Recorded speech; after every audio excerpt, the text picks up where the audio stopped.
شرکت اپل در اسکرین سیور یا همون محافظ صفحه نمایش سیستم عامل جدیدی که معرفی کرده، یک تصویر زنده هوایی از قطعات زمین‌های کشاورزی در منطقه سونومای کالیفرنیا جاگذاری کرده که شاید در نگاه اول یک تصویر طبیعی از یک منطقه طبیعی جذاب به نظر بیاد، اما با توجه به آمریکایی بودن محصول آیا این یک انتخاب تصادفی و اتفاقیه؟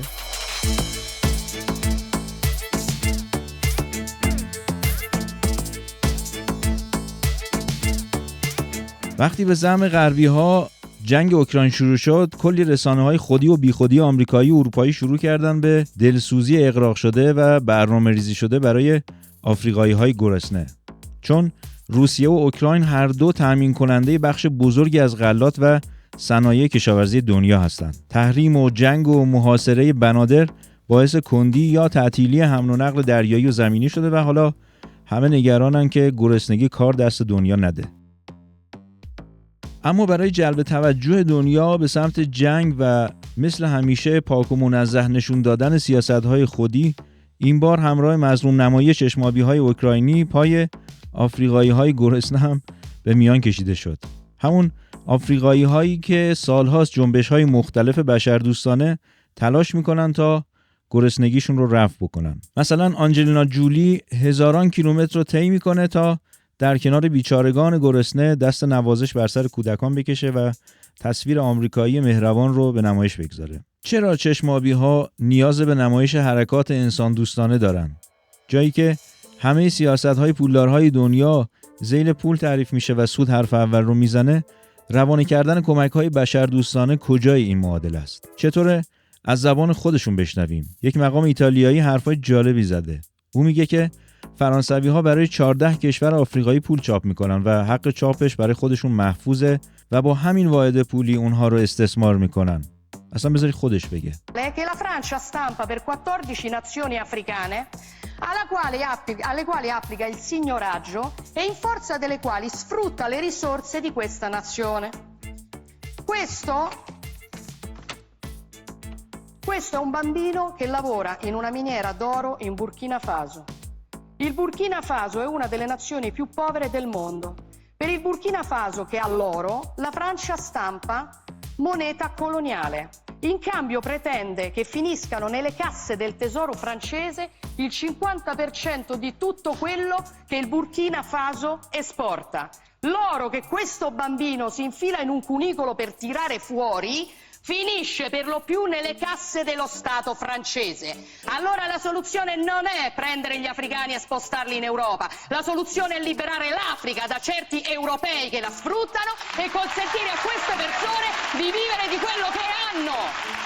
چشمابی‌ها منابع کشورهای گرسنه رو میبرن و در ازاش بخور و نمیری به این کشورها میفرستن که اگر برسه به دست این بیچاره‌ها از جیب مردم دیگر کشورها جمع‌آوری شده. به نظر شما این معنای جز این داره که مردم نودوست دنیا شما کمک کنید تا ما نمایش رسانه‌ای برای کمک به گرسنه‌های دنیا برگزار بکنیم، نرم و مهربان و منطقی به نظر برسیم و به کمک همین مردم گرسنه منابعشون رو غارت بکنیم. همیشه این سوال مطرحه که چرا چشمابی‌ها به جای غذای اعانه‌ای تکنولوژی تولید غذا و کشاورزی رو به مردم گرسنه نشون نمیدن، یا به عبارت دیگه به جای تخلیه منابع و کاهش قدرت سرزمینی این کشورها اونها رو بارور و خودکفا نمی‌کنن. قدرت سرزمینی یعنی همین صحنه هوایی که اپل از مزارع سونوما منتشر کرده. آب، زمین و قدرت تولید یکی از اساسی ترین نیازهای بشر، غذا. اما به جاش آنجلینا جولی آموزش طبخ و نحوه میل کردن حشرات و خزندگان رو در میان کودکان کامبوجی منتشر میکنه. جالبه که این رو به عنوان یک روش تغذیه در دوران جنگ عنوان میکنه. اصلا اینها همیشه برنامه‌های دراز مدت و محتمل رو غذا میکنن و به خورد مخاطب میدن. اصلا چرا جنگ که بعدش قحطی؟ شاید منظور آنجلینا جولی جنگ اوکراین بوده، چون هر رسانه‌ای که در تحلیلش جنگ اوکراین رو جنگ غذا معرفی میکنه نتیجه منفی آثارش رو هم متوجه کشورهای آفریقایی و آسیایی میدونه. Due to the lack of grain also coming from Ukraine, there is hyperinflation in the food markets, the epidemic of severe malnutrition, specifically for children under 5, where it is most acutely dangerous. The head of the IMF says Africa is particularly vulnerable to the higher food prices as a result of the war. Other groups are warning disruptions in the country, in Ukraine, could cause hunger and hardship around the world. Most cereal products from Ukraine go to Egypt, Indonesia, Bangladesh, Tunisia, and Libya, major customers. So, for instance, about 80% of Egypt's grain comes from Ukraine and Russia, and that's 100 million people in Egypt. And there are 90 million people in Congo, and about 70% of their grain comes from Ukraine and Russia. So these are very large numbers. So the dependency is clearly there. 4 million tons. Bangladesh is close to 4 million tons, and Iran is 1.7 million tons. But also Lebanon, Tunisia, Yemen, Libya, and Pakistan. You can see it's the countries in the region. Crisis, it is the poor that suffer the most. Conditions are dire, and the world's attention is elsewhere. Thousands of miles from the front lines of the war in Ukraine, the impact of Russia's invasion is being felt here. انگار اینها سالها تحت استعمار و چپاول همین دولت‌ها نبودن و گرسنگی چیز تازه‌ایه. انگار نه انگار. در حالی که این اشک تمساح ریختن به خاطر ملت‌های مستضعفی که منابعشون، قدرت سرزمینیشون توسط همینها در حال نابودیه، در جای دیگری زمینداران بزرگ آمریکایی در حال تولید محصولات تراریخته ارزان قیمت و غیر قابل رقابت هستند تا کشاورزی کشورهای ضعیف رو از بین ببرن و اونها رو وابسته بکنن. Well, the US is the largest grower of genetically modified transgenic crops. والدن بلو استاد جامعه شناسی دانشگاه فیلیپین در کتاب جنگ غذا جمله جالبی داره که میگه چطور ممکنه مکزیکی ها که ذرت به عنوان محصول بومی و ملیشون به شمار میرفت حالا اولین وارد کننده ذرت از آمریکا باشن. در واقع به نقل از بلو این تغییرات ساختاری که از طریق مجامع بین‌المللی مثل بانک جهانی و سازمان تجارت جهانی به کشورها ابلاغ میشد باعث شد که اولویت‌ها در کشاورزی تغییر بکنه. گفتم اولویت‌ها، یاد چند قسمت گذشته مکس افتادم، جایی که دانشگاه‌های غربی در واقع انسان‌های تراریخته تولید میکنن، یعنی همونطور که ژنتیک گیاهان رو دستکاری میکنن، ژنتیک فکری انسان‌ها هم دستخوش تغییر مکاتب فکری اینها میشن و به نظرم غربگراها یک جور انسان‌های تراریخته هستن که در خدمت همین ابلاغیه‌های جهانی هستن. به راحتی امنیت غذایی کشورشون رو به خطر میندازن و بخشی از برنامه جهانی میشن تا قدرت سرزمینیشون کاهش پیدا بکنه. But you will go back home with irreplaceable stories and experiences that will be with you forever. اگر فکر میکنید در ایران این اتفاق نیفتاده، این چند دقیقه رو با دقت گوش کنید. در واقع در ایران خیلی قبلتر از اینها عملیات کاهش قدرت سرزمینی آغاز شده. روزهایی که محمد رضا پهلوی یکی از تراریخته ترین پادشاهان ایران تاج روی سرش بود. شاهنشاه در پایان فرمایشات خود فرمودند اصولی که من به عنوان پادشاه مملکت و رئیس قوای سگانه به آراء عمومی میگذارم و بدون واسطه مستقیما رأی مثبت ملت ایران را در استقرار آن تقاضا میکنم به این شرط است. درست همون سالهایی که ستاره فرمانفرماییان پروژه فرزند کمتر زندگی بهتر رو کلید زد تا با عناوین حقوق بشری و زنان یکی از مؤلفه‌های قدرت ایران یعنی جمعیت رو نابود بکنه، به صورت موازی قوانینی وضع میشد که بر اساس اصول انقلاب سفید یا انقلاب شاه و مردم قصد داشت فرهنگ و اقتصاد و سیاست رو یک جا متحول بکنه. اصولی که ظاهر زیبا و فریبنده داشت اما از باطنش کمتر کسی اطلاع داشت که البته یکی از مطلعین امام خمینی رحمت الله علیه بود. بعد که مطالعه کردیم این همه قضیه بانوان روی امر زندگی قضیه معارضه با اسلام. حالا که امروز کسینجر دیگه تمام شد تا پرونده پدر 100 سال نیرنگ بسته بشه، بد نیست به زیبایی برنامه‌اش که در مکس‌های اول اشاره کردم گریزی بزنیم. کسینجر عضو یهودی الاصل نامی کلوب بیلدربرگ یعنی همون دولت مخفی جهان و مشاور امنیت ملی آمریکا 50 سال پیش سندی رو در باب کنترل جمعیت جهان طراحی کرده به نام NSSM 220 که به تازگی افشا شده. ببینید چقدر ظاهر این سندها خوشرنگ و لعاب و جذاب بوده. در فرازی میگه باید تلاش بکنیم مرگ و میر نوزادان کاهش پیدا کنه. اصلا شما در این جمله کاهش جمعیت میبینید؟ تهدید نسل میشنوید؟ اما ببینید چه تفسیری داره. نرخ بالای مرگ و میر نوزادان و کودکان که در بسیاری از کشورهای در حال توسعه دیده میشود، باعث می شود والدین درباره میزان زنده ماندن فرزندانشان نگران باشند. به این ترتیب والدین احتمال از دست دادن فرزندان را با داشتن فرزندان بیشتر جبران میکنن. یعنی 10 تا داشته باشن که 6 تاش بمونن. اگر کمک کنیم که مطمئن شن 6 تا حتما زنده میمونن، اون 4 تا هیچ وقت به دنیا نمیان. انقلاب سفید هم به همین زیبایی حرفهای دلنشینی داشت. یکی از این دلبری‌ها اصلاحات ارضی بود. تکه پاره کردن زمین‌های کشاورزی بزرگ. Ironically, one of the causes of the new rioting was the Shah's land reform program instituted to ease the lot of the country's impoverished peasants at the expense of large landholders.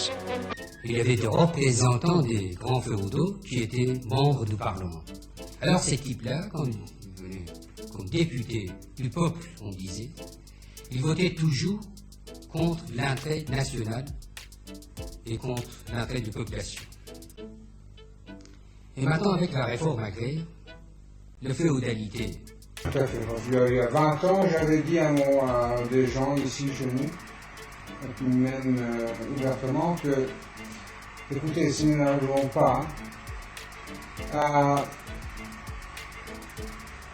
donner à notre peuple et au pays une évolution par en haut, nous devrons nous attendre une révolution par en bas. راستی چرا آمریکایی‌ها در زمین‌های کشاورزی بزرگ کشت و کار می‌کنن، اما باید این برنامه به سایر کشورها مثل ایران ابلاغ بشه به اسم اصلاحات ارضی؟ بسیاری از کشورهایی که از کشاورزی مدرن بهره میبرن معتقدن که امکان مکانیزه کردن و تولید مقرون به صرفه فقط در زمین‌های یکپارچه و مناسب ادوات کشاورزی میسره، مثل زمیندارهای آمریکایی. Today, we'll be covering 8 families and businesses who own much of America's landmass. Combined, the land owned by these 8 families is nearly 1 million acres in total, with many of these families owning over 100,000 acres of land. It may be hard to visualize how much property they control. These are massive chunks of land dedicated to farming, and you've probably consumed food grown on many of these farms yourself. یعنی این ادوات کشاورزی و در کل کشاورزی نوین در زمین‌های کوچیک کاربردی نداره و هزینه‌های تولید رو بالا میبره. البته برخی هم معتقدن که باید همین ادوات کوچیکترش برای زمین‌های کوچیک ساخته بشه، مثل ژاپن. نظر شما با دیدن این تصاویر چیه؟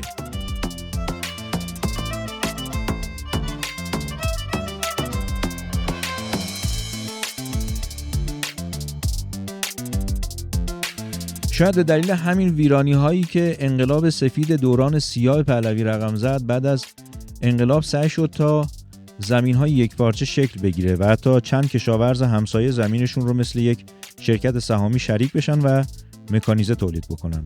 البته که استعمار از درهای مختلفی وارد میشه.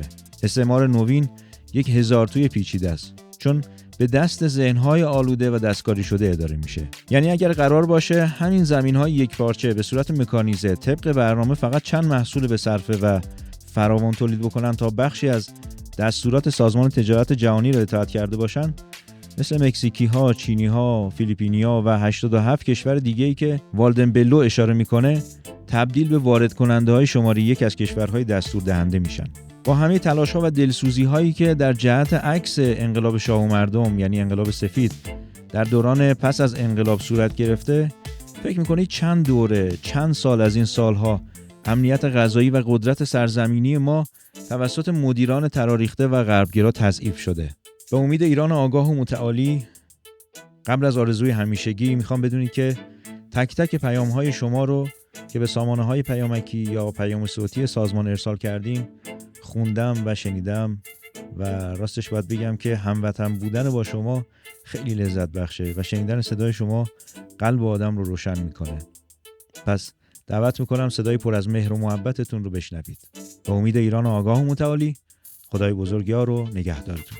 سلام، خواستم از برنامه مایک تشکر کنم. خیلی برنامه خوبه که میتونه جوونا رو جذب کنه که به کشورشون افتخار کنه. لطفا از برنامه‌های اینجوری بیشتر پخش کنید. ممنون. خواستم تشکر کنم از برنامه بسیار زیبا و شنیدنی مکس با مجری توانمند ایشون. خیلی آموزنده است، خیلی روشن کننده است. یعنی هر کی اینو میبینه واقعا متحول میشه. شما میذارید قضاوت به عهده بیننده، شنونده و این بهترین کار و قشنگترین کاره. شبکه یک برنامه داره به نام مکس. خواستم تشکر کنم، بسیار برنامه خوب، عالی، تجزیه تحلیل فوق‌العاده خوب. ممنونم از دستندرکاران این برنامه. خیلی برنامه جالبی، واقعا دستون در نکنه. خیلی مردم آگاه میکنه از فن فنای غرب و معمار غرب، دستون در نکنه. دکور برنامه اول که خیلی واقعا ظاهرش مدرن جوان پسنده، مثل یه برنامه شبیه یوتیوب کامل. مثلا یوتیوب اگه باشید کلیپاش که محتوا تولید میکنن